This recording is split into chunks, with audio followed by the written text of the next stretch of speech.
चलो 1857च्या पूर्वी आणि 1857 नंतर नंतर घडलेल्या आदिवासी चळवळींमधील फरक स्पष्ट करा आणि भारतातील आदिवासी चळवळींच्या बदलत्या स्वरूपाचे परीक्षण करा. Locus, what is locus here? आदिवासी चळवळी पण कधीच्या, रॅन्डम कुठल्या पण का? लोकस पण तुमचा एक वेल डिफाईन्ड असला पाहिजे, लक्षात घ्या. ब्रिटिश काळातील आदिवासी चळवळी. Focus, what is focus here? फरक, एक्झॅक्टली. सो हे सगळ्यात महत्वाचं आहे की नेमकं काय बदललं. 1857च्या आधीच्या चळवळींमध्ये वेगळं काय होतं आणि 57च्या नंतर असं काय वेगळं झालं ते तुम्हाला लिहिणं अपेक्षित आहे. परत सांगतोय, इथे 2-4 फॅक्ट्स ऑब्व्हियसली माहित पाहिजेत, नावं वगैरे माहित पाहिजे की सुरुवातीच्या कोणत्या होत्या, शेवटच्या कोणत्या होत्या, पण सगळ्यात महत्वाचं इथे आहे ते म्हणजे नेमकं काय काय फरक पडला तो लिहिणं अपेक्षित आहे 1857च्या आधीच्या आदिवासी चळवळी आणि नंतरच्या. चलो स्टार्ट रायटिंग. खूप सोपा प्रश्न होता. अगेन खूप जास्त फॅक्ट्स माहीत नसतील तरी चालणार आहे. फक्त एक गोष्ट इथे तुम्हाला माहित पाहिजे की 1857च्या आधी कुठले उठाव झाले, 1857च्या नंतरचे उठाव. सो आधीचे उठाव सांगा पटापट. लाईनीनी सांगायचं, मी तुम्हाला क्रोनॉलॉजिकली सांगितलं होतं. सगळ्यात पहिला आहे संन्यासांचा उठाव, ठीक आहे. त्याच्यानंतर चुहार आहे. सिंपल गोष्ट सांगतो बाळांनो की भरपूर सारे आहेत, मग सगळी नावं नाही आठवणार आणि गरज पण नाहीये सगळी नावं लिहिण्याची.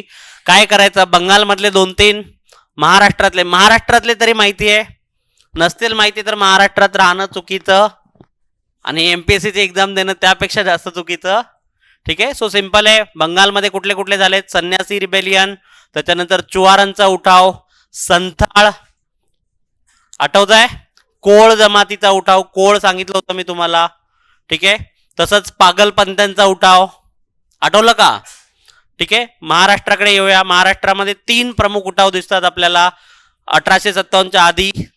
कुठले कुठले? रामोशांचा नंतर आहे भिल्ल, कोळी आणि मग येतो रामोशांचा, ठीक आहे. सो भिल्लांचा उठाव, कोळ्यांचा उठाव, रामोशांचा उठाव हे सगळे झालेले आहेत 1857च्या आधी, ठीक आहे. त्याच्यानंतर 1857च्या नंतर झालेले उठाव, मुंडा सगळ्यात महत्वाचा 1857च्या नंतरचा आदिवासी उठाव आहे तो म्हणजे मुंडांचा उठाव, बिरसा मुंडा, ठीक आहे. तसंच इवन रामोशांचा एक उठाव 1857च्या नंतर पण झाला होता, ज्याला आपण भारतातले आद्य क्रांतिकारक म्हणतो किंवा भारतीय क्रांतिकारकांचे जनक वासुदेव बळवंत फडके यांच्या नेतृत्वाखाली. पण हा फक्त आदिवासींचा नव्हता खरं बघायला गेलं, पण बरेच आदिवासी जमाती होत्या, त्यांनी या उठावात भाग घेतला होता. रामोशी असतील किंवा बेरड समाज आहे, अनेक लोक येतात, भिल्लांनी सुद्धा काही भागात पार्टिसिपेट केलं होतं, ठीक आहे. तसंच नंतरच्या काळामध्ये विशेषतः गांधीजींच्या आगमनानंतर आपल्याला अनेक उठाव दिसतात आदिवासींचे. त्याच्यामध्ये ताना भगत चळवळ आहे, ठीक आहे, किंवा रामपांचा उठाव, रामपा रिबेलियन तुम्हाला मी शिकवलंय ऑलरेडी. आणि सगळ्यात शेवटी जेव्हा बंगालमध्ये 1943चा दुष्काळ आला आणि त्याच्यानंतर 1945 नंतर 2 महत्वाचे उठाव दिसतात, 3 ऍक्च्युली. एक बंगालमध्ये झालेला तेभागा, ओके, तेभागा आंदोलन. त्याच वेळी साऊथ इंडियामध्ये तेलंगणाचा उठाव. तेलंगणा माहिती आहे, नसेल माहिती तर भारत खातल.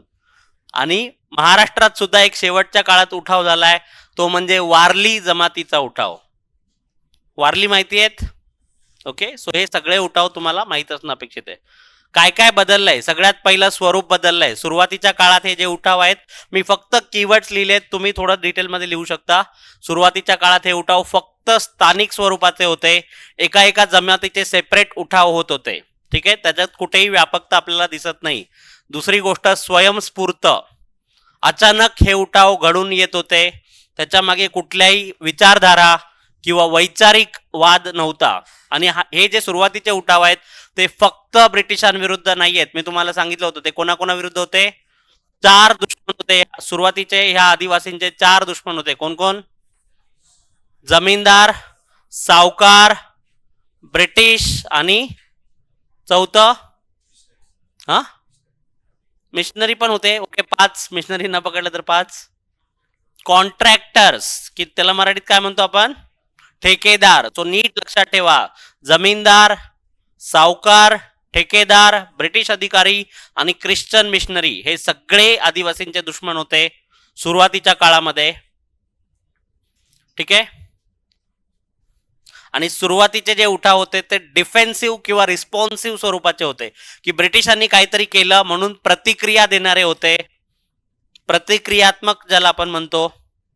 बदला बदला कळतं तुम्हाला नाही कळणार तर कोणा एमपीएससीच्या पोरांना चांगलं कळतं. पोस्ट काय उगत नाही काढत पोस्ट. कारण सुद्धा वेगळी होती सुरुवातीच्या काळामध्ये. कारण वेगळी होती.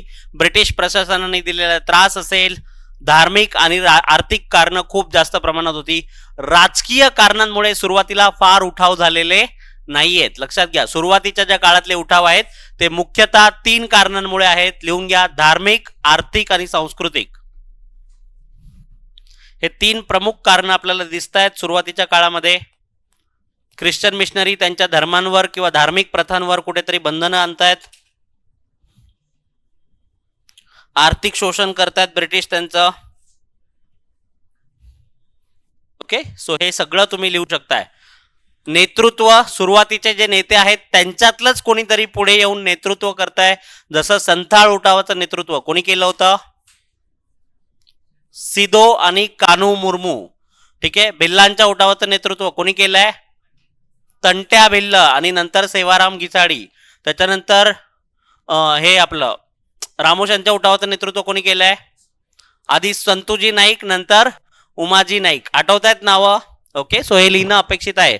ठीक आहे. त्यांचे नेतृत्व करिश्माई किंवा इंग्लिशमध्ये त्याला मराठीत पण मसीहा नावाचा शब्द आहे.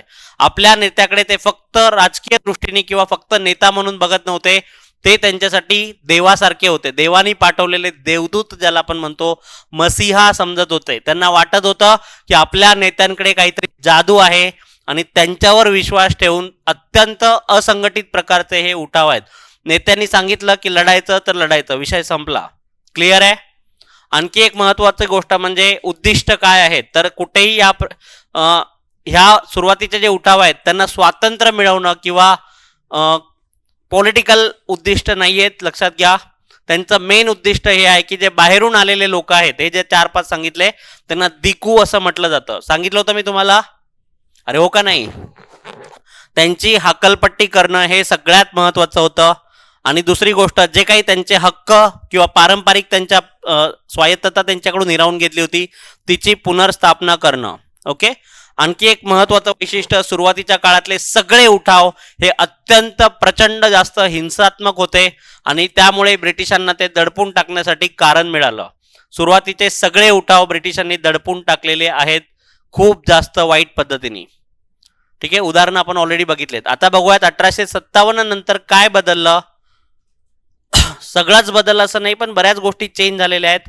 सगळ्यात महत्वाचं स्वरूप बदललं. सुरुवातीचे जे उठाव होते ते असंघटित होते. आता मात्र अधिक प्रकारे संघटित आणि काही वेळा दीर्घकाळ चालणारे उठाव झालेले आहेत. ओके. तसंच आता फक्त सशस्त्र मार्गावर हे लोक अवलंबून राहत नाहीयेत. आपल्यामध्ये पण काही सुधारणा करतायत. सामाजिक सुधारणा, धार्मिक सुधारणा आणि काही केसेसमध्ये हे लोक ब्रिटिशांच्या न्यायव्यवस्थेचा सुद्धा शांततापूर्ण मार्गाने किंवा सत्याग्रहाच्या मार्गाने ते प्रयत्न करतायत. कारण सुद्धा बदलली आहेत. जे नवीन महसूल कायदे आले किंवा जंगल कायदे आले, फॉरेस्ट ऍक्ट 1927. ठीक आहे. सो यामुळे सुद्धा कारण सुद्धा बदललेत. आणखी एक महत्वाचं कारण आता ऍड झालंय ते म्हणजे राजकीय कारण. हळूहळू या उठावकर्त्यांमध्ये किंवा आदिवासींमध्ये एक प्रकारच्या स्वातंत्र्य भावनेचा उदय झाला आहे. त्यांच्या लक्षात आलंय की ब्रिटिश बाहेरून आलेले आहेत, आपण भारतीय आहोत आणि मग ते स्वातंत्र्याच्या मुख्य प्रवाहात सुद्धा सहभागी होत आहेत. गांधीजी तुम्हाला रामपानचा उठाव आठवतोय? नसेल आठवत, रिव्हिजन केली तर आठवणार आहे. ओके. सो जेव्हा गांधीजीचं असहकार आंदोलन चालू होतं तेव्हाच रामपानी त्या काळात उठाव केलेला आहे गांधीजींना सपोर्ट म्हणून. लक्षात घ्या. ठीक आहे. उद्दिष्ट बदललेत. आता फक्त उद्दिष्ट हे नाहीये की बाहेरच्या लोकांना हाकलून द्यायचं आहे, आता त्यांना स्वायत्त आदिवासी प्रदेशाची निर्मिती करायची आहे. ओके. आणि सामाजिक सांस्कृतिक हे तर उद्दिष्ट आहेतच, पण आता वसाहतवादी सत्तेला म्हणजेच ब्रिटिशांना विरोध करणं हे तेवढंच महत्वाचं ठरलेलं आहे. आणि आता हे पण झालंय की एकच ट्राईब सेपरेट उठाव करते असं नाही, काही वेळेला 2-3 ट्राईब्सनी एकत्र येऊन सुद्धा उठाव केला, जसं की तेलंगणाचा उठाव किंवा तेभागा मुवमेंट. तेभागा मुवमेंटचं वैशिष्ट्य ते आहे की आदिवासी, शेतकरी, सामान्य बंगाली लोक एकत्र येऊन उठाव करतात. कळतंय? ठीक आहे. सो हे सगळं तुम्ही लिहू शकताय.